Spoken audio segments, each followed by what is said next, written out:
Political science CUT PG 2027 की तैयारी करनी है और आपको पता है कि कंपटीशन इस साल जो है सारी हदें पार कर चुका है। The cut off was 300 out of 300। तो ऐसे में अब वो वाला बहाना तो रहा ही नहीं है कि मैम लास्ट के 6 महीने में, लास्ट के 3 महीने में, 1 महीने में पढ़कर हमारा एडमिशन हो जाएगा, क्योंकि टॉप यूनिवर्सिटीज में एडमिशन लेने के लिए अब बच्चे ड्रॉप तक लेने लगे हैं। तो ऐसे बच्चों के साथ अगर आपको compete करना है तो आपको तैयारी अभी से इसी वक्त से स्टार्ट करनी पड़ेगी। लेकिन मैम स्टार्ट कहाँ से करें, क्योंकि सिलेबस तो इतना बड़ा है और इवन जो 300 मार्क्स हैं वो सिर्फ सिलेबस को पढ़ने से नहीं आएंगे। तो क्या स्ट्रैटेजी होनी चाहिए वो आज आपके साथ में शेयर करने वाली हूँ कि अगर आप बिगिनर हैं जो सीयूईटी पीजी 2027 पॉलिटिकल साइंस के लिए तैयारी कर रहे हैं तो आपको कहाँ से शुरू करना चाहिए, क्या क्या पढ़ना चाहिए, कितना पढ़ना चाहिए और स्मार्ट स्ट्रैटेजी क्या है। बिकॉज देखो मैं यहाँ पे एक तरीके से अगर किताब बता जाऊँ पॉलिटिकल थ्योरी, तो पॉलिटिकल थ्योरी किताब सेम बच्चे के पास है और आपके पास भी है। तो पॉलिटिकल थ्योरी किताब इतनी है, वो उस पूरी किताब को पढ़ने में लगा रहेगा, 2 महीने लगा देगा उसको खत्म करने में। और अगर मेरी तरफ पढ़ोगे जो मैं आपको बताऊंगी कि इसमें से कितना काम का है, तो आपके लिए जो है टाइम आपका सेव हो जाएगा। तो इसी तरीके की कुछ स्मार्ट स्ट्रैटेजीज मैं आपके साथ शेयर करूंगी। सो हेलो दोस्तों, मेरा नाम है Swati. Let's start the video और अपने दोस्तों के साथ शेयर करना अगर आपको ये हेल्पफुल लगे। सबसे पहले पहली स्टेप आपको क्या करनी है, अपनी थ्योरी को बिल्डअप करना है। अब देखो बहुत सारे बच्चे क्या है ना, सीधा सीधा देखते हैं कि पुराने ईयर्स में कौन सी हाई वेटेज यूनिट आई है, अच्छा आईआर से सबसे ज्यादा क्वेश्चन आ रहे हैं तो उठा करके आईआर स्टार्ट कर देते हैं। पॉलिटिकल साइंस में आप कोई भी यूनिट को तब तक मत स्टार्ट करिए जब तक आपको बेसिक पॉलिटिकल साइंस नहीं पता। और वो बेसिक पॉलिटिकल साइंस आपको कहां से पता चलेगी, थ्योरीज को पढ़ने से। वो बेसिक पॉलिटिकल साइंस आपको कहां से पता चलेगी, थ्योरी को पढ़ने से। अब आपका जो सिलेबस है ना उसमें पॉलिटिकल थ्योरी में सिर्फ कंसेप्ट दिए हैं, लेकिन जब हम पॉलिटिकल थ्योरी को पढ़ते हैं तो पॉलिटिकल थ्योरी के दो पार्ट्स होते हैं। एक होते हैं ट्रेडिशंस और एक होते हैं कंसेप्ट्स। जो आपके सिलेबस में दिया है वो सिर्फ कंसेप्ट दिया है, लेकिन पॉलिटिकल थ्योरी को हम कभी भी कंसेप्ट से स्टार्ट नहीं कर सकते जब तक हमने ट्रेडिशंस नहीं पढ़ी। अब काफी बच्चे बोलेंगे ट्रेडिशन क्या होता है मैम, तो आइडियोलॉजीज को ट्रेडिशंस कहा जाता है। अगर आप ओपी काबा की किताब पुस्तक को उठाकर भी देखोगे ना, वहां पर भी ट्रेडिशंस और कंसेप्ट है। तो सबसे पहले आपके सिलेबस में जैसे कि ट्रेडिशंस नहीं दिए हैं, मैं तो अपना जो बैच है उसमें सबसे पहले ट्रेडिशंस ही पढ़ाती हूँ। तो आपको पहले आइडियोलॉजीज पढ़नी है बेसिक, उनसे रिलेटेड आइडियाज को समझना है, बेसिक थिंकर्स को समझना है। देन आपको जो है कंसेप्ट्स की तरफ पे बढ़ना है। कंसेप्ट क्या होते हैं, लाइक लिबर्टी, इक्वालिटी, जस्टिस, ये सब क्या है, आपकी पॉलिटिकल साइंस के फाउंडेशन को बिल्डअप करेंगे। बिकॉज इन्हीं से रिलेटेड थ्योरी और थिंकर आपकी अगली यूनिट्स में काम आएंगे, जैसे कि western political thought, international relations. बहुत सारे थिंकर वही होंगे जो आपने यहाँ पर पढ़े हुए होंगे। ठीक है, तो पॉलिटिकल थ्योरी थोड़ी सी टाइम टेकिंग भी होती है और अभी आपके पास समय है तो समय आप ऐसी यूनिट में लगाना स्टार्ट करें जो टाइम कंज्यूमिंग है, समझने में टाइम लेता है। ठीक है, खुद से पढ़ोगे काफी टिपिकल लगेगा। अगर आप बैच के बच्चे हैं तो मैंने नोट्स को बहुत ही ज्यादा आसान लैंग्वेज में बना रखा है, तो आई डोंट थिंक सो कि उससे आसान भाषा में कोई आपको पॉलिटिकल थ्योरी पढ़ा सकता है। ठीक है, नेक्स्ट आपको धीरे धीरे जाना है फिर थॉट्स के ऊपर।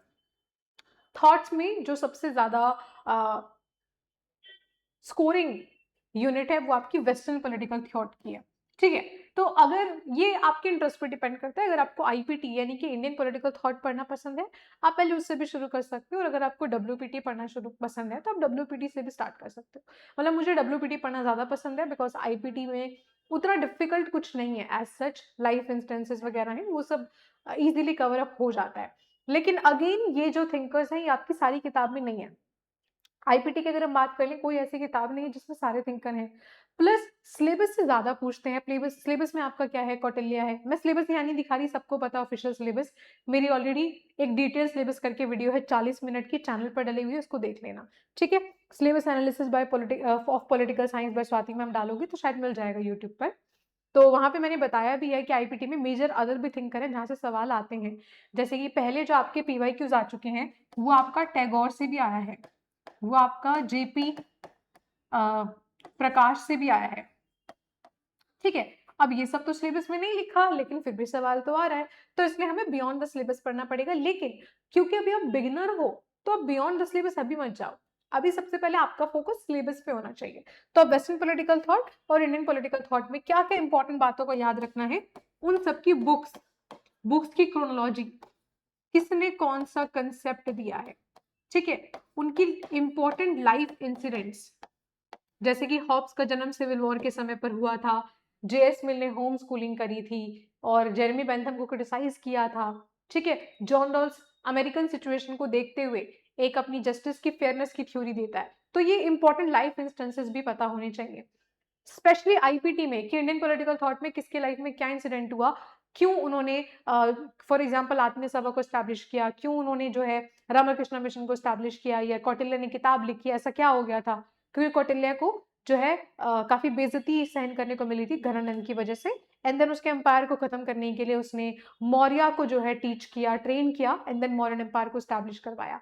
देन उन्होंने सुल्तान को, मतलब किंग को क्या क्या करना चाहिए उसके लिए किताब लिखी है, अर्थशास्त्र। तो ये बेसिक चीजें पता होनी चाहिए। बहुत डिटेल में पढ़ना है अभी, क्योंकि समय आपके पास है तो पूरा डिटेल में पढ़ो। उसके बाद आपको जो है कुछ ऐसे यूनिट्स पे जाना है जहाँ पे थोड़ा फैक्चुअल चीजें ज्यादा है, बिकॉज ऑलरेडी आप अपने दिमाग के घोड़े काफी दौड़ा चुके होगे पिछले 2 स्टेप में।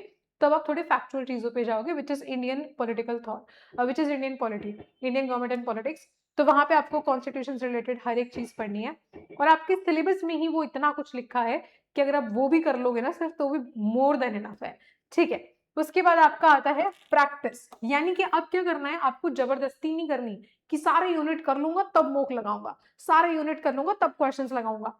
एक यूनिट कंप्लीट करनी है, उसके पीवाईक्यू देखने हैं कि पीवाईक्यू कहां से आ रहे हैं, क्या मुझसे सॉल्व हो रहे हैं, और अगर आपसे वो सॉल्व नहीं हो रहे इसका मतलब आपने यूनिट को ठीक से नहीं किया, वापस उस यूनिट को करो, ठीक है। तो हमारी अप्रोच क्या रहेगी, हमारी अप्रोच रहेगी 1 यूनिट प्लस पीवाईक्यू प्लस उससे रिलेटेड एमसीक्यूज, ठीक है। तो ये आपकी अप्रोच होनी चाहिए किसी भी यूनिट को कवर अप करने की। सो ये करना है अपने को प्रैक्टिस के अंदर, ठीक है। हर एक यूनिट के साथ पीवाईक्यू और उसके एमसीक्यूज को लगाने हैं। आगे चलते हैं कि पेपर का पैटर्न क्या होता है। हम सबको पता है 75 क्वेश्चंस होते हैं। 75 में आजकल जो है आपके फैक्ट्स पर काफी ज्यादा ध्यान जा रहा है, लेकिन फैक्ट्स के साथ अपने को कंसेप्ट नहीं भूलने हैं, बिकॉज खाली फैक्ट जो है वो आपको 75 नंबर नहीं दिलाएंगे। लेकिन ये चाहते ना चाहते हुए हमें एक्सेप्ट करना पड़ेगा कि क्योंकि एनटीए जो है काफी ऑब्सेस्ड है फैक्ट्स के साथ, क्रोनोलॉजीज के साथ, तो फैक्ट और क्रोनोलॉजी बहुत ज्यादा आपको याद रखनी पड़ेंगी, जिसके लिए आपको मल्टीपल ट्रीटीज, बुक्स, ऑर्गेनाइजेशंस का लिस्ट आपके पास होना चाहिए। अगर आप सेल्फ स्टडी कर रहे हो तो काफी समय लगेगा बनाने में, तो अभी से बनाना शुरू कर दो। और अगर आप बैच में एनरोल हो तो आप बनाने की जरूरत नहीं है, सब कुछ मैंने बना रखा है, that I will provide you. लेकिन कोई भी बच्चा जो सेल्फ स्टडी कर रहा है प्लीज अभी से बनाना स्टार्ट करो, क्योंकि मल्टीपल चीजें आप थ्रू आउट द टाइम उसके अंदर एड ऑन करोगे। क्योंकि मुझे भी अपनी फैक्ट शीट्स को बनाने में, जो बच्चों को मैं देती हूँ, बहुत टाइम लगा उन्हें बनाने में। मैंने मल्टीपल किताबों से, बुक्स एंड थिंकर्स, और सारी लेटेस्ट चीजें, क्योंकि बुक्स के अंदर लेटेस्ट चीजें होती नहीं है, वो सब मैंने जोड़ करके उसमें बना रखी है। तो अगर आप खुद से तैयारी करो तो बेटा अभी से बनाना स्टार्ट कर दो, ठीक है।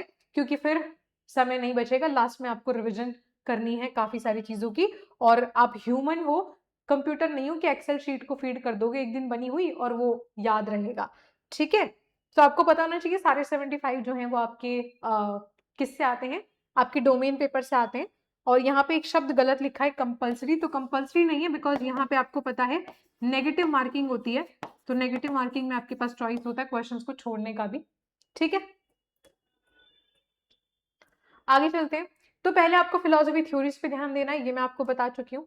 नेक्स्ट वेस्टर्न पॉलिटिकल थॉट में आपका जो फोकस होना चाहिए, वो सबसे पहले आप क्लासिकल थिंकर्स के स्टार्ट करोगे, जैसे कि प्लेटो, ठीक है।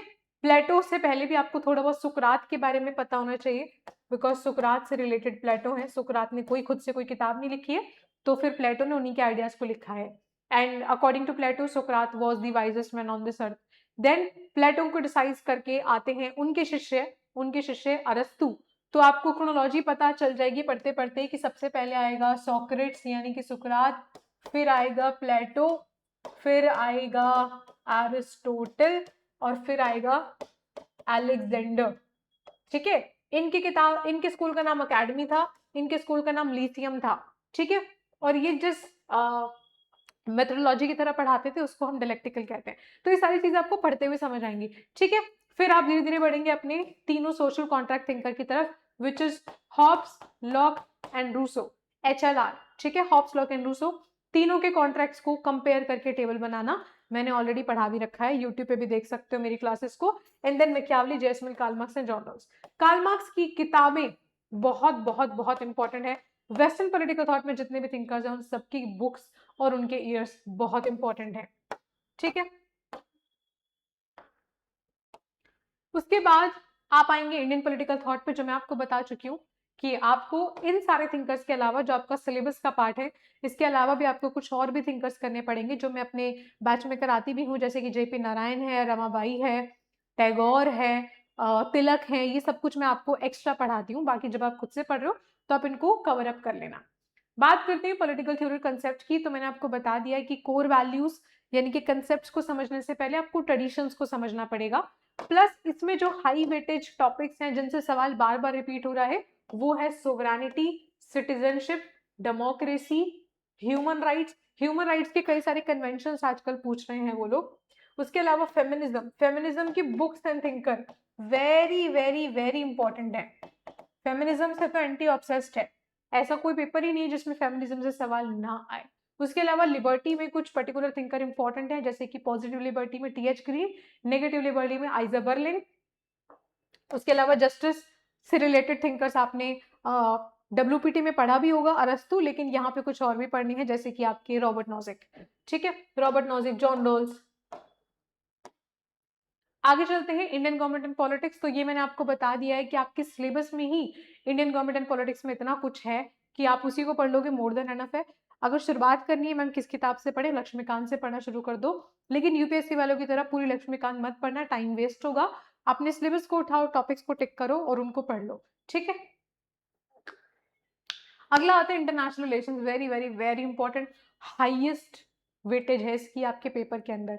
तो इसमें सिलेबस इतना सा दे रखा है लेकिन सवाल इतने बनते हैं इसमें से। ठीक है, तो सबसे पहले आपको जो यहाँ पे शुरुआत करनी है, जब मैं पढ़ाती हूँ अपने बैचेस के अंदर तो मैं रियलिज्म नहीं पढ़ाती सीधा, मैं पहले पढ़ाती हूँ आइडियलिज्म। और जब आप बच्चे खुद से पढ़ते हो तो आप सीधा रियलिज्म से पढ़ना शुरू करते हो। आपको पता है रियलिज्म आया कैसे? पता ही नहीं होगा अगर आपने आइडियलिज्म नहीं पढ़ा। आइडियलिज्म को क्रिटिक करने के बाद रियलिज्म आएगा, देन इनको क्रिटिक करके लिबरलिज्म आएगा, देन इन दोनों को क्रिटिक करके आगे सोशल कंस्ट्रक्टिविज्म और पोस्ट मॉडर्निज्म, देन फेमिनिज्म, ये सब चीजें आएंगी। ठीक है, तो जब आप थ्योरीज पढ़ रहे हो तो आपको सारी थ्योरी बेसिक पता होनी चाहिए, चाहे वो सिलेबस में लिखी है या नहीं लिखी है। ये मैं बिगिनर्स के लिए बता रही हूँ कि आप डायरेक्टली सीधा टॉपिक टॉपिक पे जंप करते जाओगे ना तो दिमाग भी सिर्फ जंप करेगा। दिमाग को पूरा मैप बनवाओ, जब पूरा मैप बनवाओगे तो उसको रास्ता याद रहेगा कि अच्छा ये था इस पूरी यूनिट का जो सार है। ठीक है, उसके अलावा यहाँ पे कुछ इंपॉर्टेंट ऑर्गेनाइजेशन है सिलेबस में, लेकिन इसके अलावा भी आपको पढ़ने हैं बहुत सारे मल्टीपल। उसके अलावा कोल्ड वॉर, सिर्फ शब्द इतना सा है कोल्ड वॉर, लेकिन इसमें मल्टीपल इवेंट्स हैं। एक ही पेपर में 3 से 4 सवाल सिर्फ कोल्ड वॉर से आते हैं। ठीक है, फॉरेन पॉलिसी की अगर हम बात करें तो फॉरेन पॉलिसी आपके सिलेबस में आईआर का पार्ट है, लेकिन आप यूएस, चाइना और पाकिस्तान जो दे रखा है इसके अलावा भी पढ़ेंगे, जो कि मैं भी पढ़ाती हूँ अपने सिलेबस में। हम यूएसएसआर भी पढ़ते हैं, हम नेपाल भी पढ़ते हैं, हम श्रीलंका भी पढ़ते हैं, हम थोड़ा बहुत भूटान और म्यांमार को भी पढ़ लेते हैं। ठीक है, तो ये सब चीजें भी आपको जो है बेसिक पता होनी चाहिए, जो सिलेबस में नहीं लिखी लेकिन पूछी जाती हैं। श्रीलंका से तो 2 से 3 बार सवाल अभी तक रिपीट हो चुका है पीस कीपिंग फोर्स के ऊपर, जो कि राजीव गांधी ने भेजी थी लिट्टे को शांत करने के लिए। जो Tamil liberation of Tamil tiger इलम है, जो तमिल इलम यानी कि तमिल स्टेट की डिमांड करना श्रीलंका के अंदर, बिकॉज श्रीलंका में जो सहेली लोग हैं वो डिस्क्रिमिनेशन करते हैं उनके साथ। उसके अलावा चाइना की बहुत मेजर पॉलिसियां हैं, ओपन डोर पॉलिसी है, उसके अलावा डेप्थ ट्रैप पॉलिसी है, स्ट्रिंग ऑफ पर्ल्स पॉलिसी है, ये सारी इंपॉर्टेंट चीजें। और जो अटैक हैं और इंडिया के क्या क्या मेजर अग्रीमेंट्स हैं अमेरिका के साथ, जैसे कि कोमकासा, लेमोआ, जिसोमिया, बेका। ठीक है, उसके अलावा पाकिस्तान के साथ कौन से इंपॉर्टेंट ट्रीटीज हैं, इंडस वाटर ट्रीटी है, शिमला अग्रीमेंट है, बहुत सारे मल्टीपल अग्रीमेंट्स हैं। ठीक है, ये सब आपको पढ़ने हैं। तो ये वाली जो यूनिट है आईआर वो सबसे ज्यादा टाइम लेगी लेकिन सबसे इंटरेस्टिंग है। ठीक है, तो इसमें तो आप जितना भी डेटा पढ़ो सारा कम ही लगेगा हमेशा। कंपैरेटिव पॉलिटिक्स और पब्लिक पॉलिसीज की बात करते हैं। कंपैरेटिव इतना बड़ा पार्ट नहीं है लेकिन आप उसको बहुत अच्छे से डिफाइन कर सकते हो कि क्या क्या पढ़ना है। जैसे कि पॉलिटिकल कल्चर सवाल आता ही आता है, इलेक्टोरल सिस्टम टाइप्स पता होने चाहिए और किस किस कंट्री में प्रैक्टिस होते हैं, रजीम्स के टाइप्स पता होने चाहिए। पब्लिक पॉलिसी में मॉडल से ही अक्सर सवाल आता है या किसी पब्लिक पॉलिसी से सवाल पूछ लेते हैं। प्रोसेस पता होना चाहिए जो कि लास्टवेल ने दिया है, तो लास्टवेल ने 7 स्टेप्स दिए हैं वो पढ़ लेना। उसके अलावा टाइप्स, वेलफेयर, सोशल, फिजिकल नहीं, वैसे मैं इसके अलावा जो 4 प्रॉपर टाइप्स कराती हूँ वो मेरी क्लासेस में आपको दिख जाएंगे। जनरल कंटेम्प्रेरी इश्यूज में ग्लोबल जस्टिस, जो कि आपको पता है हर बार इससे सवाल आ रहा है पिछले 2 साल से, दैट इज थॉमस पॉग, जिन्होंने ग्लोबल जस्टिस के बारे में बात करी है। Then types of nationalism and climate change की अगर हम बात करें तो पिछले 2026 के पेपर में major questions were from this topic which is environmental treaties. तो यहाँ पे मेजर अग्रीमेंट ट्रीटी क्लाइमेट को लेकर क्या हुए हैं, ओजोन को लेकर, ग्रीन हाउस गैसेस को लेकर, sustainable goals, millennium development goals, Stockholm conference, earth summit, ये सारी चीजें और भी मेजर चीजें हैं, Kyoto protocol, Montreal protocol, Nagoya protocol, बहुत सारी चीजें हैं। ठीक है, तो मैंने कहा ना कि ये वाला जो पार्ट है आपका आईआर टाइप्स वाला, वो बहुत टाइम कंज्यूमिंग है और आपको बहुत सारे नोट्स बनाने पड़ेंगे किसमें से क्या पूछा जाता है।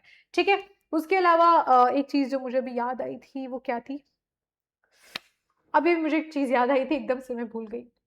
हाँ, कंपेरेटिव पॉलिटिक्स में अप्रोचेस से भी सवाल आता है।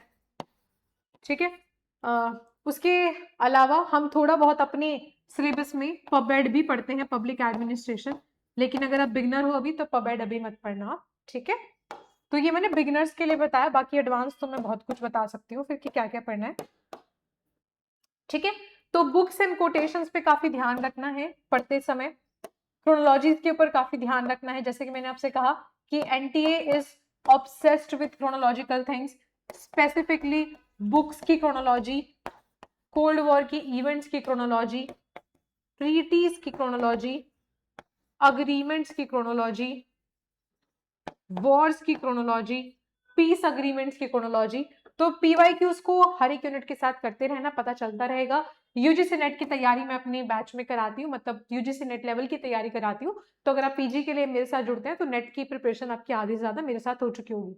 लेकिन अगर आप खुद से प्रिपेयर करो तो आप प्लीज अभी से करना शुरू करो, बिकॉज आपको फिर खुद से नोट्स बनाने में काफी टाइम लगेगा, बहुत सारी चीजें। ठीक है, बाकी बुक की अगर आपको लिस्ट चाहिए मैम क्या क्या पढ़ना है, तो वो सारी चीजें मेरी इसी चैनल पे मिल जाएंगी, बुक लिस्ट भी अपलोडेड है किस यूनिट के लिए कौन सी किताब पढ़नी है। ठीक है, बाकी बैच में कोई किताब नहीं पढ़नी होती है, तो इसको आप छोड़ दो, गलत ईमेल आईडी आ गई यहाँ पे। आपको मेरी ईमेल आईडी पे मुझसे कांटेक्ट करना है to join the batch which is swati.yadav@adda247.com। This is my official email ID. अगर आपको बैच में ज्वाइन करना है, HEQP 18 की तैयारी अगर आपको करनी है तो आप इस ईमेल आईडी पे मुझे कांटेक्ट कर सकते हो। बाकी हमारा जो लेटेस्ट बैच स्टार्ट हुआ है दैट इज नीव अल्टीमेट, तो नीव अल्टीमेट में ज्वाइन करने के लिए आप इस कोड का यूज करेंगे swati30 to get the maximum discount, या फिर इस ईमेल आईडी पर आपको 3 चीजें शेयर करनी है। क्या क्या? अपना नेम, अपना व्हाट्सएप कॉन्टैक्ट नंबर और अपनी क्वेरी कि मैम हमें इस पर्टिकुलर बैच में ज्वाइन होना है। बाकी अगर आप महापैक में आते हैं, महापैक में सारे बैचेस का एक्सेस है, plus full length mock, practice question, printed book of previous questions and short notes भी घर पे डिलीवर होगी। ठीक है, बाकी अधिक जानकारी के लिए कौन सा बैच में हमारे लिए बेस्ट है, क्योंकि वेबसाइट पे कई सारे हैं, सबसे आसान तरीका है मुझसे कांटेक्ट कर लो। बाकी जो बच्चे सेल्फ स्टडी करना चाहते हैं, इसी चैनल पे सब कुछ अवेलेबल है, सारी बुक लिस्ट वगैरह मैंने सब बता रखा है, स्ट्रैटेजी वगैरह आप उसको देख सकते हैं। ठीक है, सो दैट्स इट। बाकी हम मिलेंगे आप लोगों से अगली कक्षा में, अगले किसी इंपॉर्टेंट वीडियो के अंदर। ठीक है, आप जो है बाकी डेली क्लासेस के लिए मेरे टेलीग्राम चैनल को जरूर ज्वाइन कर लें, पॉलिटिकल साइंस पर स्वाति मैम, adda247 स्कैन करके ज्वाइन कर लेना। बाकी मेरी रोज यूट्यूब पर भी फ्री ऑफ कॉस्ट क्लास होती है, मंडे से सैटरडे, रोज शाम को 5 बजे। ठीक है, रोज शाम को 5 बजे। सो उम्मीद करती हूँ आपको ये वीडियो अच्छी लगी होगी, and thank you so much for joining. और स्ट्रैटेजी क्या है मैंने आपको बता दिया है, पीवाईक्यूज लास्ट में नहीं करने, हर यूनिट के साथ साथ करने, ताकि आपको पता चल सके कि आपसे वो अटेम्प्ट भी हो रहे हैं या फिर नहीं हो रहे। बाकी सिलेबस डिस्कशन की वीडियो 40 मिनट की चैनल पर अवेलेबल है, देख लेना। Bye bye, take care, all the very best, thank you so much for watching this video, bye bye.